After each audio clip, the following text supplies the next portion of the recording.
And scaling your business from 1 to 100 employees can seem like great news. But if you don't get it right, it can have a disastrous impact on your ability to scale. So the investors that are coming now to the next session, they have a wealth of experience making sure that companies have strong enough foundations to weather the journey as they scale and flourish. So please welcome to the stage in conversation with Jordan French from Grit Daily, Angel Invest Ventures CEO and Techstars legend, Jan Zlepinski, MS&AD Ventures Managing Partner, John Solberg, and Global Founders Capital Partner, Gerald Parliot. Here, John, have a seat. Gerald, have a seat. Thanks so much. Big round of applause for the WebSummit team. We all know Patty, but there's a big, awesome team right behind here. They never get enough praise for what they do. I'm Jordan French. I'm really excited about this panel. Our panelists are too. So let's jump right in. Because, just real quick, raise of hands. How many startups out there have fewer than 100 employees? Just raise your hand if you're part of a startup. Look at those numbers. Literally, put your hands up if you have fewer than 100 employees. Look at those numbers. John, I want to test the assumption, though, because they don't have 100 yet. We've seen some startups like WhatsApp go to unicorn status, get bought out with as few as 16 employees. So let's test the underlying assumption. Why do you even need 100 people to succeed? Well, so I guess I would start by saying you can't find 10 WhatsApps that in my mind. So it's such the exception to the rule that I think no one should try to use that as a template. You should look at the typical startup has to get to a lot more scale than that in terms of the team and the other metrics before they get to $1 billion. So you've already invested so far this year in 24 early mid-stage startups. MS&AD is tied to Mitsubishi, one of the top 6 insurance companies. You're expecting all those 24 to at least at some point get beyond 100. Is that right? I hope so. Yeah. So MS&AD it's actually Mitsui Sumitomo. It's the 6th largest insurance company in the world. My background, I've been doing venture for about 10 years. I've actually scaled 2 companies from single digits to over 300 also. So I've lived through this. One went IPO and one crashed and burned. So I've also seen success and failure on the scaling side. So it's a great topic. Certainly, and Jens, we're so glad you're here. I think at least a few people told me before we got on stage that they knew you, or they're excited to hear some of the thoughts that you had. So let's unpack that a bit. For those who are uninitiated, Jens is one of the most active angel investors, which goes with the name of his firm, in Europe. And just for our audience, so we can set more of an agenda, you had 3 things that help us architect how to think about scaling to 100 and beyond. Can you share those with the audience? Yeah, sure. So the way I think about it is that let's just say initially you have a founding team, there are a few people, and then maybe you raise some seed funding, the team grows to 10, 20 people, something like that, but it's pretty unstructured. There are no clear reporting lines, there are no groups, there are no management, really. It's all just you're trying to get to product market fit and you're trying to figure out how to actually grow the company. And then let's just say you have that product market fit and you're really in a position to say, okay, now we're going to take on board serious capital, say 10 million plus, and we're really going to go beyond from 20, 30 people to over 100, right? And then the way in which you think about that is first you figure out the structure, the organizational structure, what kind of groups do you want to have, what kind of people should then be in those groups, what kind of things do they need to accomplish over the next 12 months or so. The second thing that you then do is you hire in the right kind of people into those groups. And the third thing, which is then probably the most difficult, is you need to establish a management and cultural mechanism in the company to really manage these groups. Because the one thing you need to remember is that you go from 30 to 100 in 1 year. By definition, 2/3 of your company are brand new in the company. They know nothing about the company, they know nothing about the customers, they know nothing about the product, they have no idea how you manage, and suddenly everybody needs to understand that. Yeah? So that is quite difficult to accomplish, and that's probably the most difficult part of the whole puzzle. And so to distill that, Jens, structure, people, and then process. And let's drill down really quickly on structure before I go to Gerald. What's one thing not to do when you structure early on, especially that sort of top layer of the company? Well, the top thing is not to structure, but the thing, the way in which you can do it wrong is you think too much around a functional area, and you don't think enough about what you need to get done. Because not always is it best to say, oh, I'm just going to have marketing people in one group. You need to think about the kind of things that you want to accomplish, right? And so, for example, you might even have a little division that you call special projects, because they need to work on something, because they actually need to build something that doesn't exist yet, and it sits outside of the traditional area of what everybody else is working on, right? So I think the structure flows from what you need to get done, not from what people do day to day. Certainly, and to repeat that back to you, don't think of necessarily structure as we do marketing, we do sales, we're technical. It's instead more by strata. We're the core management team. That's our team. The moment you silo, you fail. That's right. I think that so what happens is you're starting to establish layers in the company, right? And the highest team that you're a member of is your team.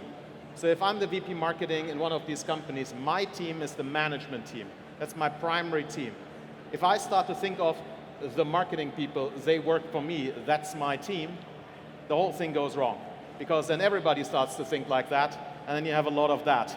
And you really don't want that. What you want is they think the team, marketing, sales, customer success, engineering, infrastructure, finance, hiring, HR, that is the team. And if they think of themselves as the primary team, and then they happen to have a secondary team, which is the functional team that works for them, then you actually have cohesion in the company, right? And it can be very difficult to establish that because you spend more time with the people who work for you as opposed to with your team, so you need to quite deliberately think about that. Certainly, and that's a good segue for Gerald. Gerald runs the largest early stage fund out of London. Before we segue into people, I just want to ask you if you had something to add on architecture or structure before we talk about the people themselves, Gerald. No, I think Jens put it very nicely. I think it's very important to think about the structure first, and yeah, I think that makes sense. No, happy to talk about people. Go ahead. Certainly, let's dive right in. So Jens pointed out, you mentioned a few numbers perhaps, and they sound like breakpoints to me, but at 10, maybe 30, and then at 100. But to craft that into a question, who should be on those teams in the first place? Who should what, sorry? Who should be on those teams in the first place? Yeah. So obviously at the very beginning is the founding team. Ideally you want to have a few founders that have very specific roles. So you have the CEO, the CTO, maybe a chief operating officer later on, and then from there you kind of start growing the team. Usually the CTO will be the person in charge of the engineering team, and he will build that, and then the CEO in charge of the sales team and the sales organization. But I think going back to what Jens was saying is very important to make sure that you don't end up with silos. You don't want to have the sales team separately, always separately from the engineering team. And that's where maybe kind of thinking about processes and early processes is very important. So things like, how do we communicate within the team? How early should we think about meetings and who should attend these meetings?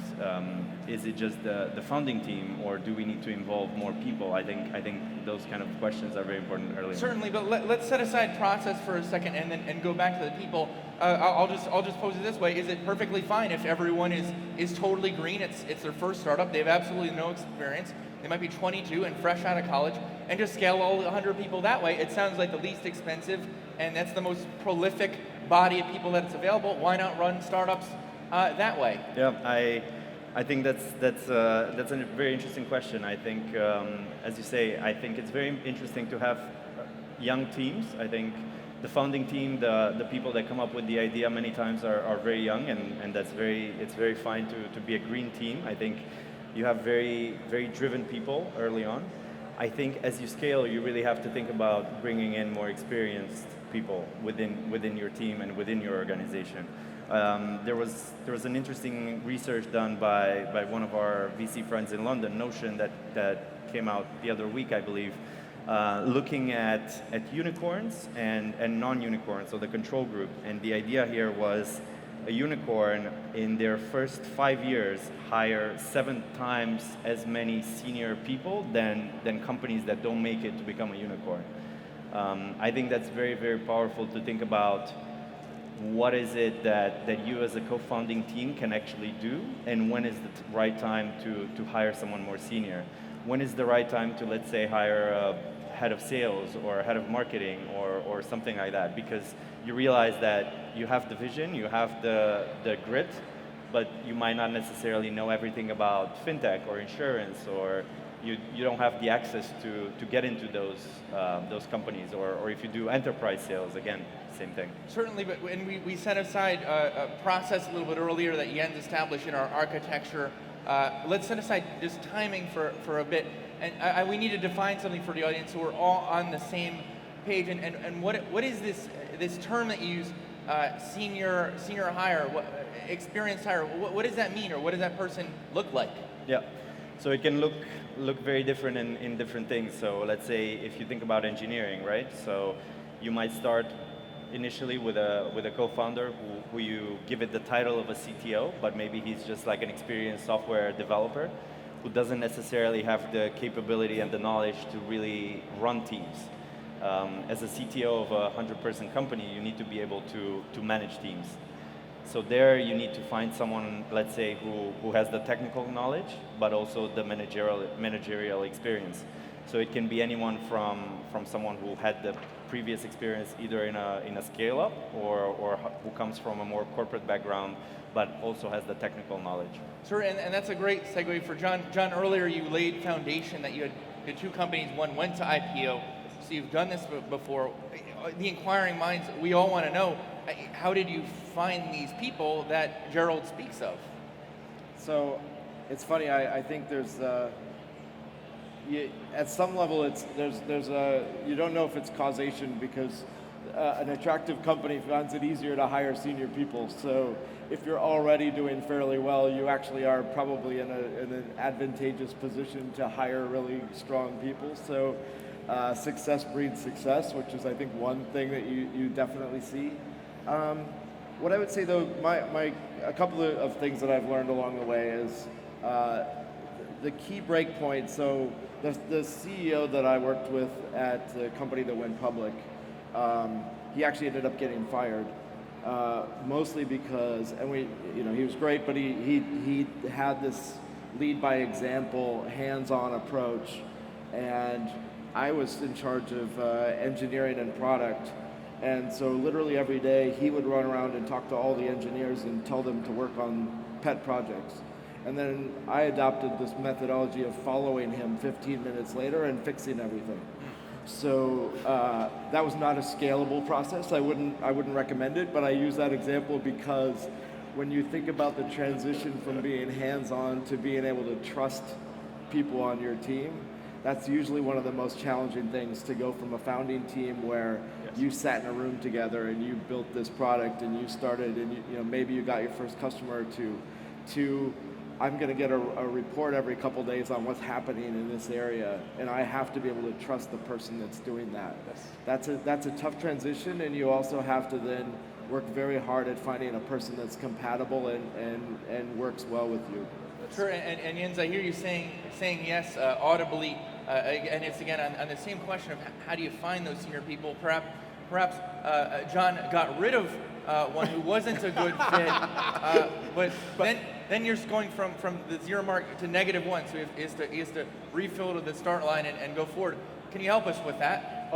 This is interesting because just this morning I had a telephone call with one of my portfolio companies that's going through that transition right now, and they asked me exactly this question. So what I said was basically, I think of it, when you work with different people,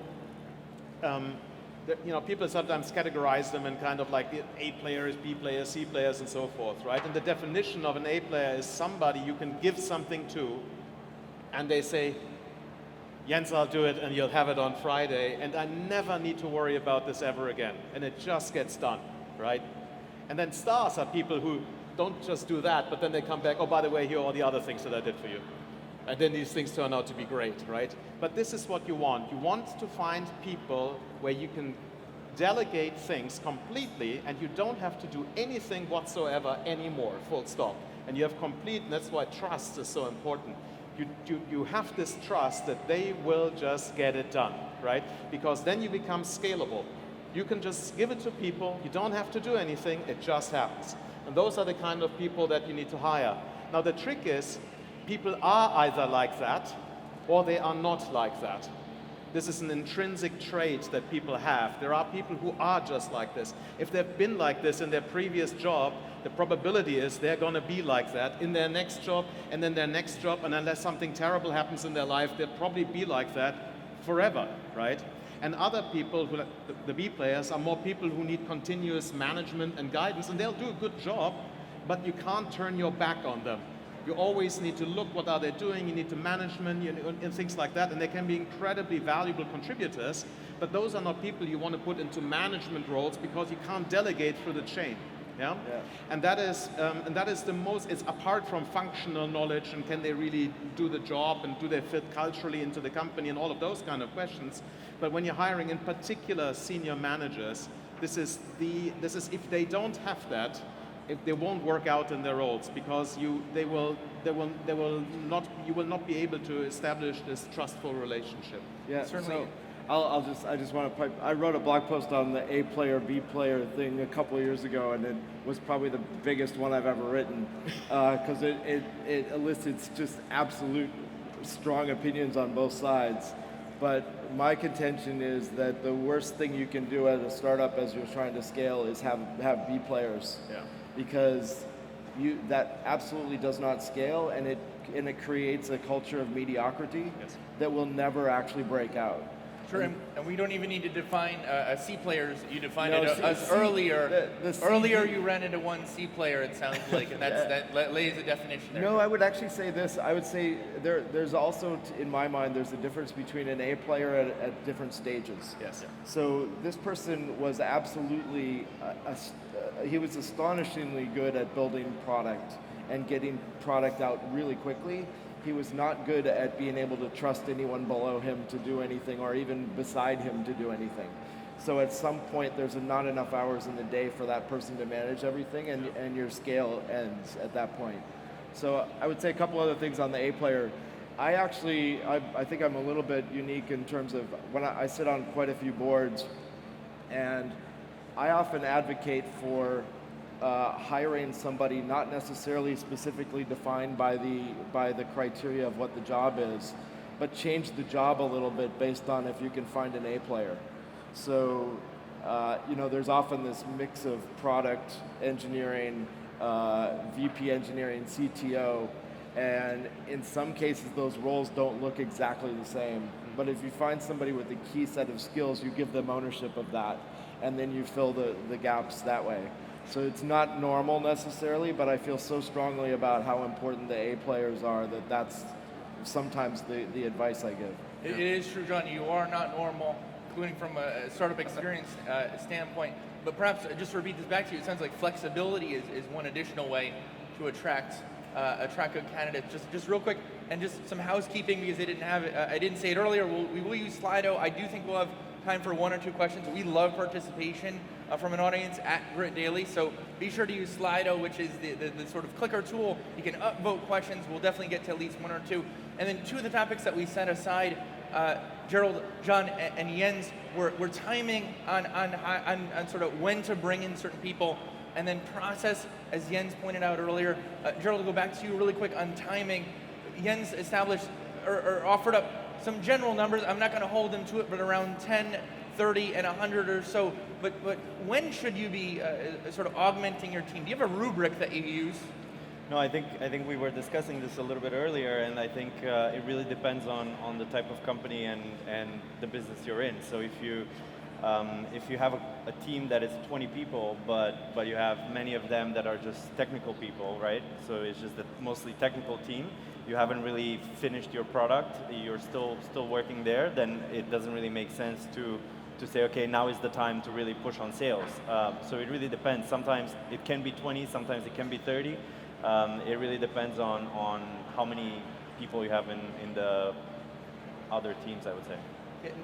It sounds like you're offering, for those who went to business school, which I did not, a SWOT analysis perhaps of the company to see what's missing, since you mentioned technical people.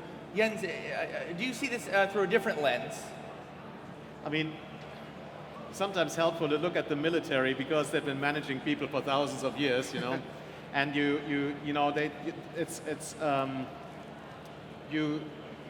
can't really manage more than 10, 15 people. It just doesn't work. You don't have enough connection points, and actually I think people typically don't have more than 7 reports. So if you have 2 or 3 founders and you have 10 or 20 people in the company, you know, that kind of works out, because you've got like the CEO, they've got 2 or 3 people with her, and then you've got the CTO, and then you've got 7 people with her, or 10, or, you know, that kind of is still okay. And then because there will be some more senior people in there, they can augment everything.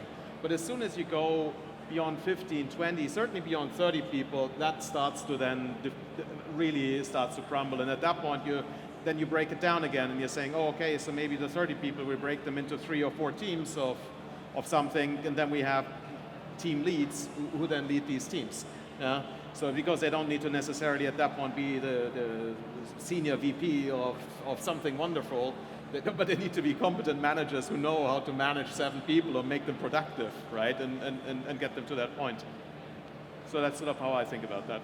It's certainly a good to add to that, and I'll stay with you because you helped us establish our architecture. Yeah. We can walk through the process and then hopefully get to a question or two. But for the uninitiated, and so again we have a standard definition, it can be a bit ephemeral or vague, but what do you mean by process as the third leg of the stool to think about this architecture? So the question is, how do you manage people, right? So what is your management attitude? How do you think about that, right? And well, so I spent a long time thinking about this and working with so many different companies, and I think then just this summer I read a book called The 5 Dysfunctions of a Team, which I have to say that I was sitting on the beach. Now you know what I do when I'm on holiday on the beach, I read management books. Anyway, so I read this book, and it summarizes everything that I've ever thought I learned about management. And I just tell everybody, go off and read this book, because fundamentally what this book summarizes, it says, it starts with trust. If you're open and vulnerable within the team, and you have a total, an ability to trust your team members to help you, and then you vigorously, intellectually debate and make sure everybody is heard, and you really fight over the results intellectually, not personally, but intellectually. You then have a set of results. Everybody buys into those. You set targets, and you make a decision. You set targets, and you follow through on that. That leads to a high-performance culture. Yeah?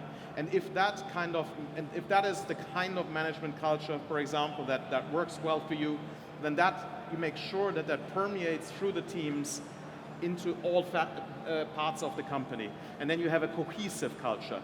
And then you can have, every company has got these different quirks that are somehow important to the identity of the company. So I was at Techstars, which scaled when I was there from about 30 people to about 200. So we went as Techstars through that transition, right? And one of these principles at Techstars that is really deeply embedded in the overall culture and attitude is this give first attitude. Right? So this is not just something that Techstars says. Everybody at Techstars actually goes and works there because they believe in that, right? So you have an overall management approach, and then you weave these additional elements into that, and that diffuses and then becomes company culture. Speaking of diffusion, it sounds like that second layer is just as key.